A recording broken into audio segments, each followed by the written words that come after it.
Si vous avez un problème de peinture, une rayure, mettons, l'idée, avec un tournevis, l'idée c'est de pas faire n'importe quoi. Vous avez une bombe de peinture, vous pouvez faire des retouches très facilement, encore possible, pas décaper à l'arrache, excusez-moi d'employer ce terme, faire les choses proprement. Donc l'idée c'est d'avoir un tout petit papier vert, P150, P200, P300, P400, ce que vous voulez. Vous allez poncer tranquillement et après vous allez faire votre retouche et vous allez voir qu'il n'y a plus de traces.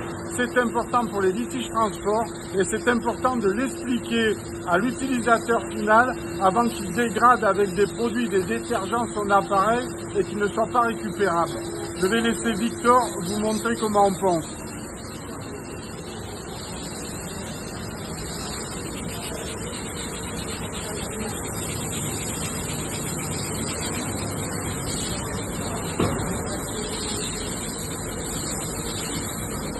Bien souvent, quand on a une surépaisseur, c'est que le client ou le technicien qui a touché a mis des produits, des solvants, et du coup, ça fait des surimpressions sur les côtés, des surcouches.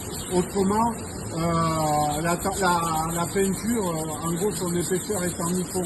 Donc une fois bien préparé le support, en quelques minutes, vous n'avez plus rien qui apparaît.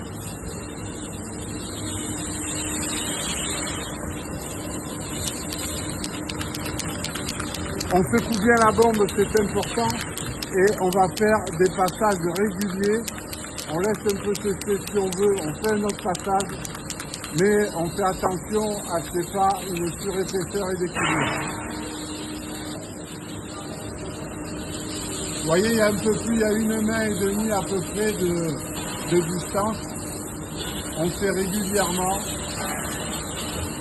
et on va laisser sécher quelques temps.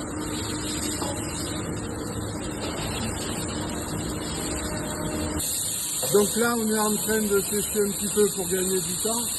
Donc, Victor le fait.